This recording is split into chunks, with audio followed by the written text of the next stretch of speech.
The rain hit the diner windows like angry fists.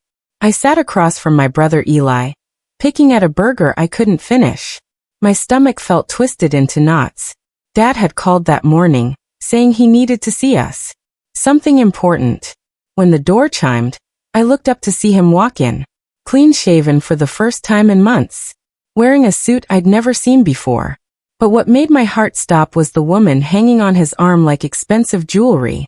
"Kids," he said with fake cheerfulness that made my skin crawl. "This is Vanessa. She's helping me get back on my feet." Eli's fork clattered to his plate. I just stared. The woman looked younger than me, with perfect blonde hair and predatory eyes. Dad slid into the booth, pulling papers from his jacket. "I need you to sign these, Callan, since you're co-trustee on the house." My hands shook as I read the words. Divorce papers. Not for a wife, but for our childhood home. He wanted to sell it for cash flow. The betrayal hit like a slap. This wasn't about getting help. This was about getting rid of us completely. I pushed the papers back across the table. "No." His face darkened.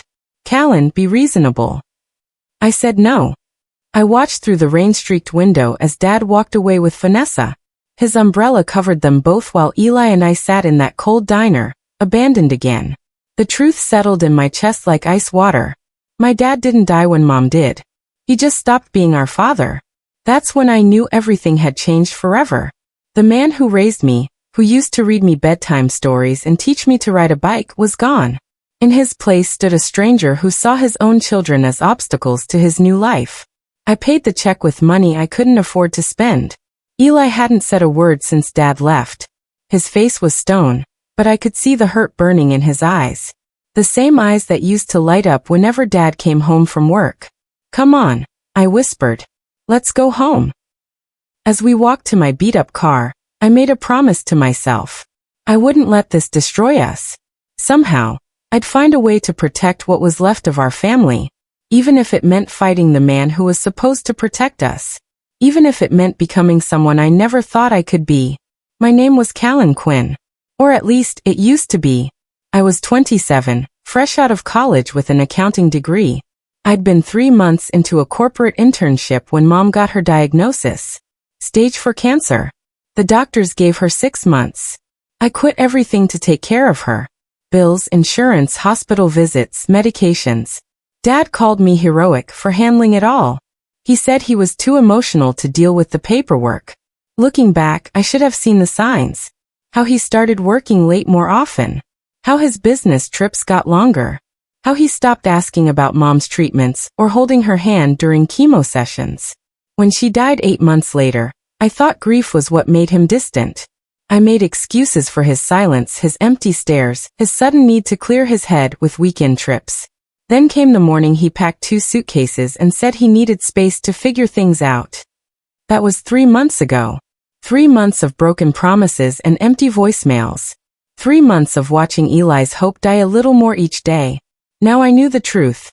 He hadn't left to grieve. He'd left to start over. Without us. The bills covered our kitchen table like fallen leaves. Electric, water, mortgage, property taxes. Red stamps and final notices screamed at me from every envelope. I worked nights at a small accounting firm downtown, barely making enough to keep the lights on. Eli stocked shelves at the grocery store, his college dreams put on hold indefinitely. Sometimes I caught him staring at his acceptance letter, still pinned to his bedroom wall. Every week brought another voicemail from Dad. "I'm rebuilding my life, sweetheart. Once I get settled, I'll send money." Or, "Just need a little more time to get back on my feet." Or my personal favorite. "You kids are stronger than you know. This is temporary." Temporary had stretched into 93 days.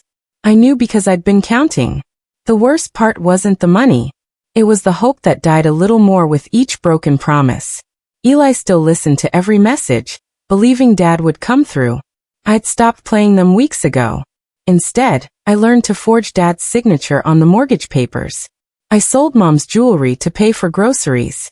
I became an expert at juggling payment dates and threatening letters. All while he played house with his new girlfriend across town, posting happy photos on social media. "Callan, you need to see this." Eli's voice was strange. hollow. I found him in the attic, sitting cross-legged on the dusty floor with an old lockbox in his lap. Mom's papers were scattered around him like white confetti. What is it? I climbed up, my knees creaking on the old wood. He handed me a folder with shaking hands. Joint Trust, Children's Education was written across the tab in Mom's careful handwriting. My breath caught. The bank statement showed 6 figures. More money than I'd ever seen in one place. Money that was supposed to be ours. Money for college, for starting our lives, for emergencies exactly like this one. But the account was closed. The final withdrawal date was circled in red ink. 2 weeks after Mom's funeral. I stared at the numbers until they blurred. The signature at the bottom was Dad's. The authorization was his. The money that should have carried us through this nightmare was gone. He didn't leave us because he was broke, I whispered. Eli's voice cracked. He left us because he cashed us out. The betrayal cut deeper than anything I'd ever felt.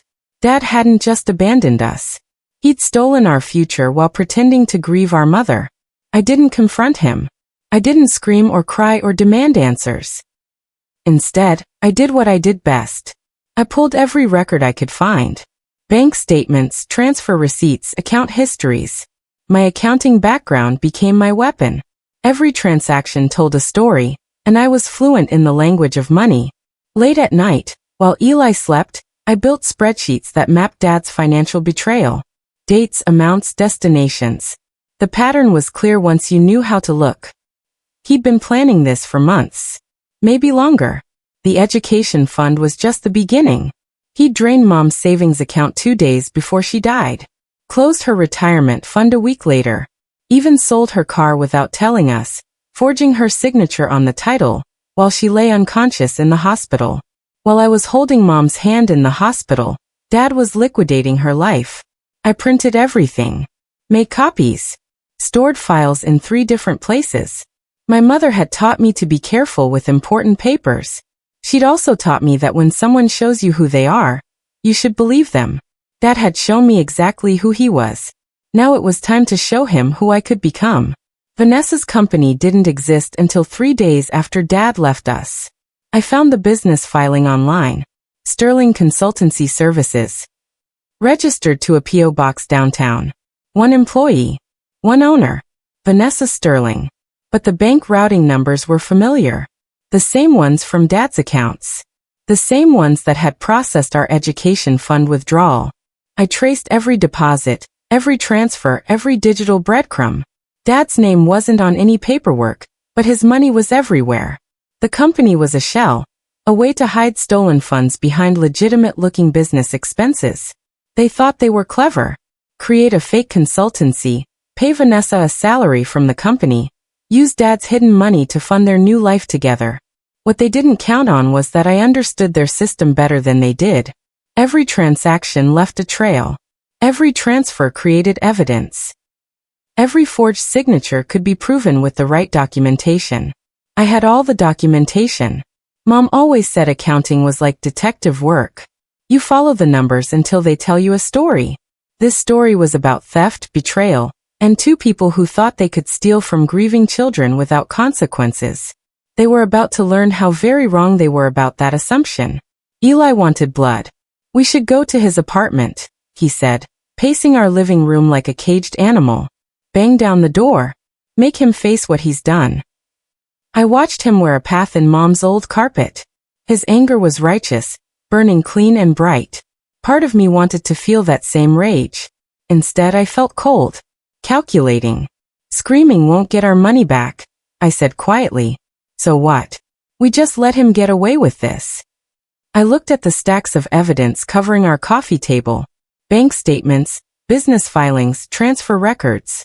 3 months of careful investigation spread across Mom's antique wood surface. We don't need revenge, Eli. We need precision. He stopped pacing. What do you mean? I smiled for the first time in weeks. It felt sharp against my teeth. I mean, we're going to destroy him using his own weapons. Money. Documentation.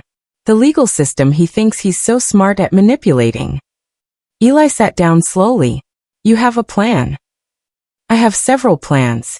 But first, we need to let him think he's won. Let him get comfortable. Arrogant people make mistakes when they feel safe. I stood in front of the bathroom mirror that night, studying my reflection. Same dark hair as Mom. Same green eyes. But something had changed in my face over these past months. The softness was gone. The trust was gone. In their place was something harder, more focused. Mom would never have begged him to stay. I whispered to my reflection. So I won't either.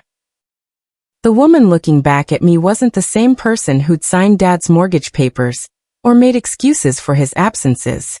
This woman understood that love could be weaponized, that trust could be stolen, that family could be a lie people told when it was convenient. This woman knew how to fight back. I thought about Mom in her final days, how she'd made me promise to take care of Eli, how she'd held my hand and said, "You're stronger than you know, baby girl." She was right. I was stronger than I knew. Strong enough to watch Dad destroy himself with his own greed. Strong enough to make sure he never hurt anyone else the way he'd hurt us. Strong enough to build something better from the ashes of our broken family. Something that would honor Mom's memory instead of betraying it. Mr. Halpern had worked with Mom's firm for 30 years before retiring. His office smelled like coffee and old books.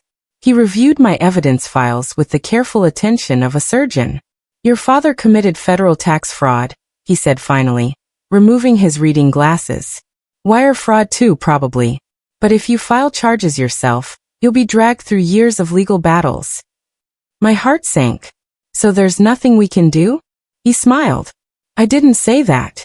The IRS has whistleblower protections. Anonymous reporting systems. You could file a complaint without revealing your identity." Would that work? If you have enough evidence, they'll investigate. Once they start digging, they'll find everything. Your father won't know who reported him until it's too late to retaliate. He leaned forward. "But you have to be patient. Let the system work. Build a stronger case." "How?" "Let them get comfortable. Let them make mistakes. The longer this fake company operates, the more evidence they'll create against themselves." I gathered my papers, feeling lighter than I had in months. "One more thing," Mr. Halpern said as I reached the door. "Make sure you protect yourselves legally. Change your names if you have to. Distance yourselves from his crimes before they become public knowledge, and destroy your reputations too." I waited. For 4 long months, I watched and documented while Dad and Vanessa built their house of lies. Sterling Consultancy grew. They rented office space, hired a part-time secretary, even got business cards printed. The fake company looked more legitimate every day. But I saw the truth behind the facade. Every invoice was inflated. Every expense report was fabricated. Every tax filing was built on stolen money and forged documents.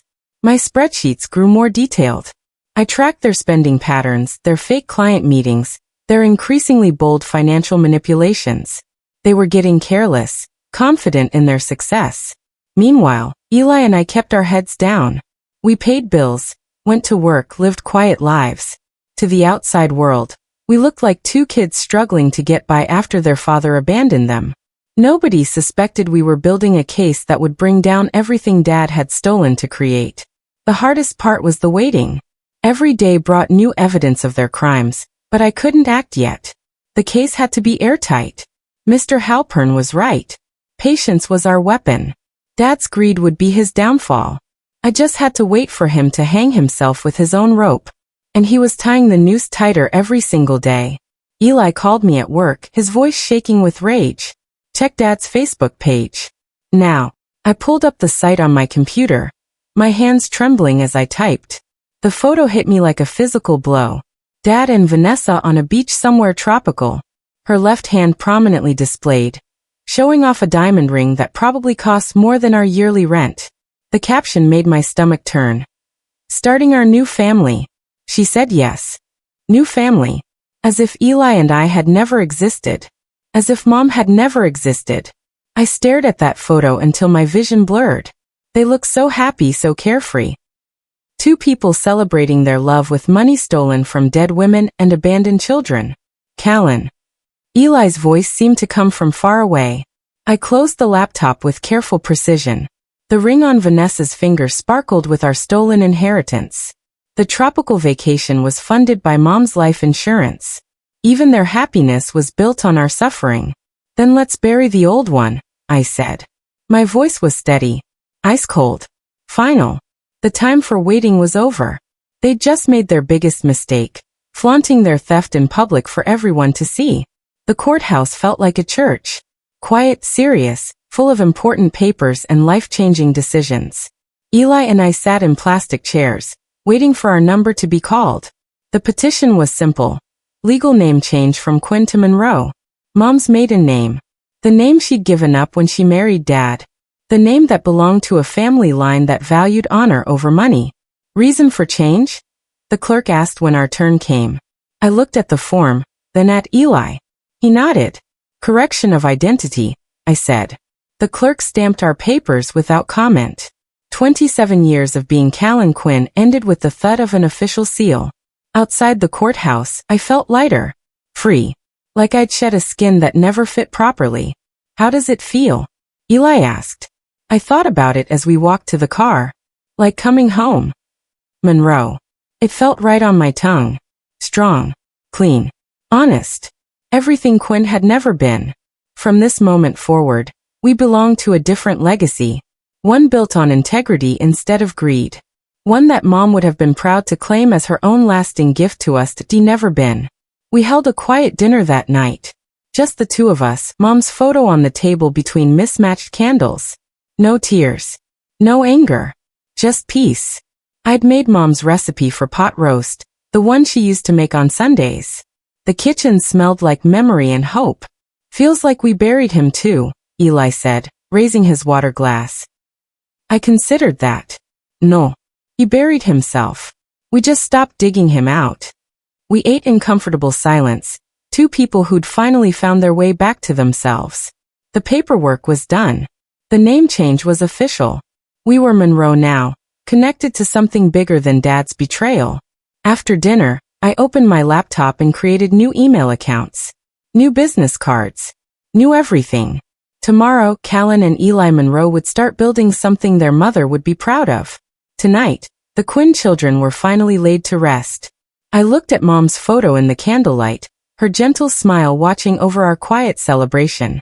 She'd always said that sometimes you have to let go of who you were to become who you're meant to be.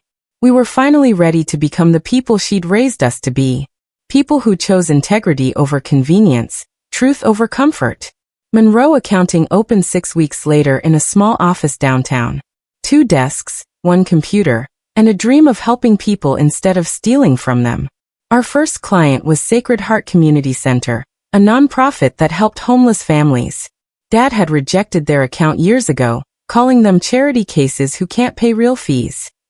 I remembered that conversation. How Mom had argued with him about it. How he'd laughed and said, "Bleeding hearts don't pay the bills, honey." Now bleeding hearts were exactly what we wanted to serve. Sister Catherine, who ran the center, shook my hand with tears in her eyes. "Nobody ever wants to help organizations like ours," she said. "We can't pay much." "We don't need much," I replied. "We just need to know we're making a difference." The symbolism burned sweet in my chest. Dad's greed had destroyed our family. Our compassion would build something better. By the end of the first month, we had 5 clients. Small businesses, community groups, families who needed help understanding their taxes. None of them made us rich. All of them made us proud. We were building our reputation one honest transaction at a time, creating the kind of business Mom would have admired. The trap was elegantly simple. I created a fake business email account and sent Sterling Consultancy a small consulting inquiry. Nothing suspicious. Just a local restaurant owner looking for help with quarterly taxes. Vanessa replied within hours, eager for new business. She sent a detailed proposal with inflated rates and falsified credentials. But the real gold was in her follow-up emails. She offered services Sterling wasn't licensed to provide. Made promises about tax deductions that were illegal. Even suggested ways to hide income from the IRS. Every email was another nail in their coffin. I saved everything. Printed copies. Created backup files. Built a digital paper trail that would make any federal investigator's job beautifully simple. Dad had taught me to keep detailed records. Cover your tracks, he used to say. Paper trails protect you. He was right about the paper trails. Wrong about who they'd be protecting. 3 weeks of correspondence gave me enough evidence to bury Sterling Consultancy and everyone connected to it, including my father. The irony was perfect. They were so hungry for easy money that they'd incriminated themselves trying to steal from someone who didn't even exist. Greed really did make people stupid. The IRS tip line was surprisingly easy to use. Anonymous reporting, they promised. Whistleblower protections. Full investigation of credible complaints. I spent 2 days organizing my evidence. Bank records, business filings, email exchanges, timeline documentation. Everything cross-referenced and dated. The complaint form asked for a summary of the alleged crimes. I kept it simple. Sterling Consultancy Services appears to be a shell company used to launder funds stolen from a deceased woman's estate and her minor children's education trust. Then I attached 67 pages of supporting documentation. I hesitated for just a moment before hitting send. Once this was submitted, there would be no going back. Dad's life would explode in ways he never saw coming. Then I thought about Mom dying while he stole her savings. I thought about Eli stocking shelves instead of attending college. I thought about that engagement photo and his new family caption. I clicked submit. The confirmation email arrived immediately. Your tip has been received and assigned case number IRS 2024 WB 78291. Thank you for your civic duty. Civic duty. I liked that phrase. The wheels of justice moved slowly, but they moved with crushing force once they started rolling. Dad was about to learn that lesson firsthand. The news broke on a Tuesday morning. Federal investigation targets local consulting firm, ran across the bottom of Channel 7's morning show. The reporter stood outside Sterling Consultancy's rented office while federal agents carried boxes to unmarked cars. I watched from Monroe Accounting's break room, drinking coffee that tasted like victory. Vanessa Sterling and unnamed associates are being investigated for tax fraud, wire fraud and money laundering, the reporter continued. Sources close to the investigation say the scheme involved stolen funds from deceased individuals' estates. Eli appeared beside me, staring at the television. Holy shit, he whispered. I didn't correct his language. The moment seemed to require it. By afternoon, Dad's name was all over social media. The same newspapers that had once featured his business success now printed his shame. Local businessman linked to federal investigation. Dean Quinn, from success story to criminal suspect. I felt nothing but balance, like an equation that had finally been solved correctly. The phone in our office rang constantly as reporters tried to reach Dad through old business contacts. His world was crumbling in real time, broadcast across every local news station for the entire town to witness. The knock came at 9 p.m., 3 days after the story broke. Dad stood in my doorway, unshaven and desperate. His expensive suit was wrinkled, his confident smile replaced by something broken. You did this. I didn't move from my laptop. No, that. You did. He pushed past me into the apartment, pacing like Eli had months before. But where Eli's anger had been righteous, Dad's desperation felt pathetic. The IRS froze my accounts. Vanessa's gone. They're talking about prison time. His voice cracked. I need your help. I kept typing, finishing an invoice for Sacred Heart. Funny. I needed your help too. 3 months ago. Remember? Callan, please. I know I made mistakes. Stealing your dead wife's money isn't a mistake. It's a choice. The silence stretched between us like broken glass. I could feel him staring at me, this stranger who used to read me bedtime stories. I can explain everything, he said finally. I looked up for the first time since he'd arrived. I don't need explanations, Dad. I have spreadsheets. His face went white as he realized what that meant. I knew everything. Every transaction. Every lie. Every stolen dollar. The town turned on him quickly. Vanessa disappeared overnight, leaving him alone in the apartment they'd shared. The engagement ring went with her, probably pawned for travel money. His business contacts stopped returning calls.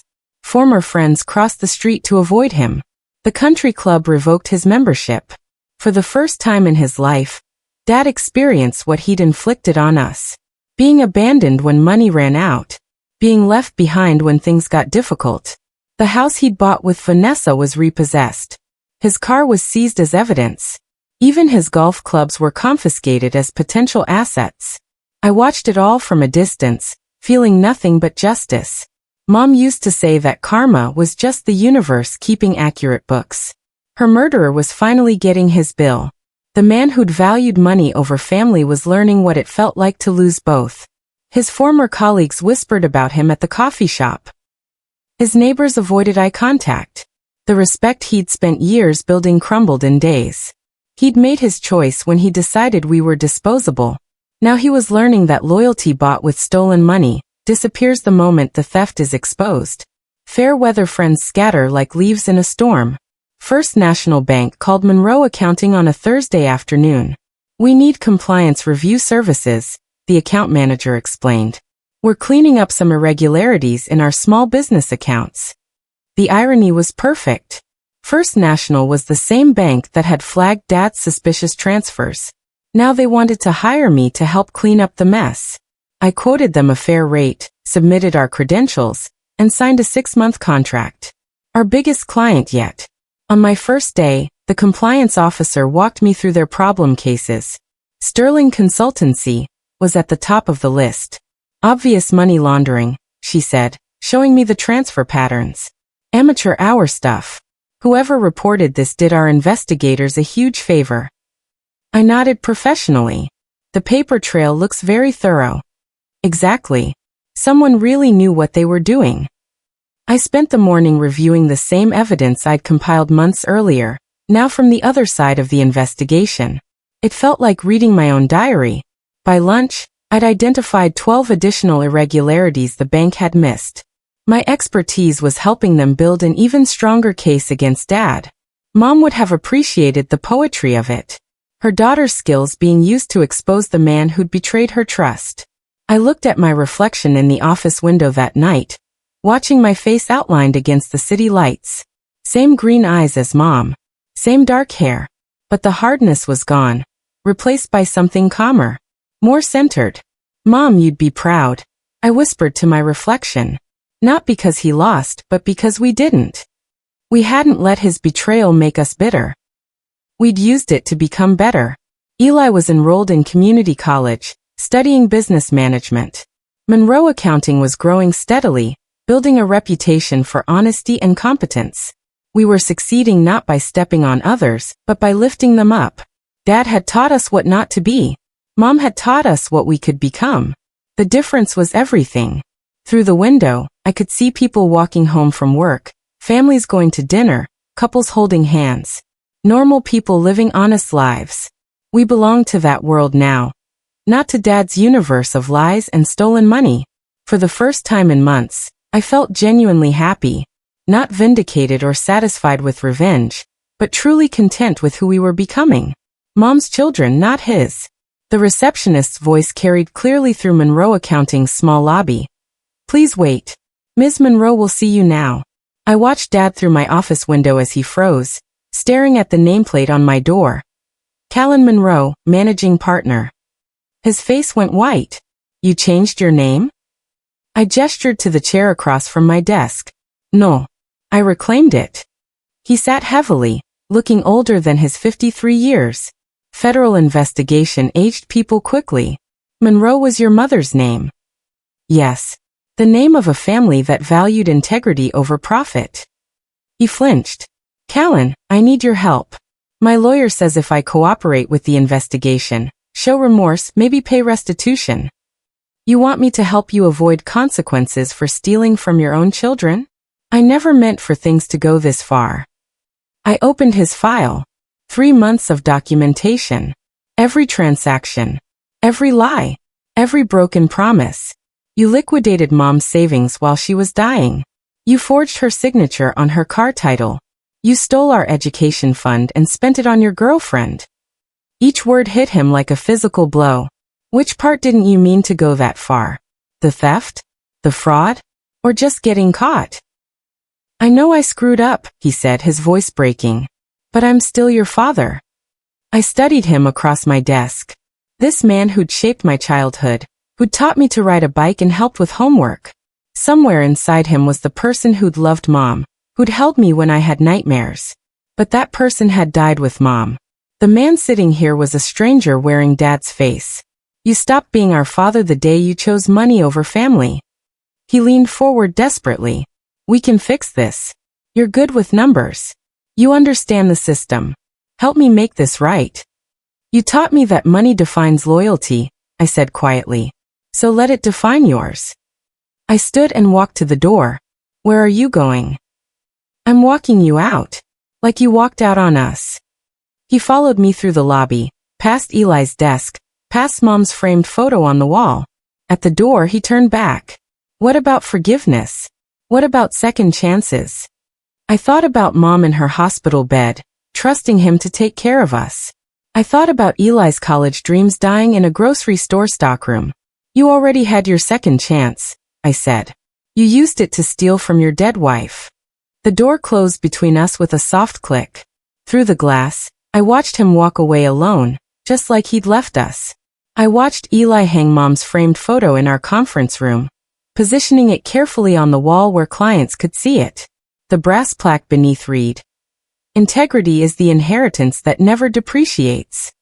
Mom's words, her philosophy, her legacy. Looks good, I said. Eli stepped back, admiring his work. She would have liked this place. She would have loved seeing you in college. He grinned. 3.8 GPA last semester. Through the window, I could see the city spreading out below us. Families struggling with bills. Small businesses fighting to survive. People who needed help from someone who understood their pain. We'd built Monroe Accounting from the ashes of Dad's betrayal. Not for revenge, but for redemption. This wasn't about destroying him. It was about proving that his choices didn't define us. What happens now? Eli asked. I looked at Mom's photo, her gentle smile watching over the company we'd built in her honor. Now we help people, I said. The way she taught us to. This wasn't revenge.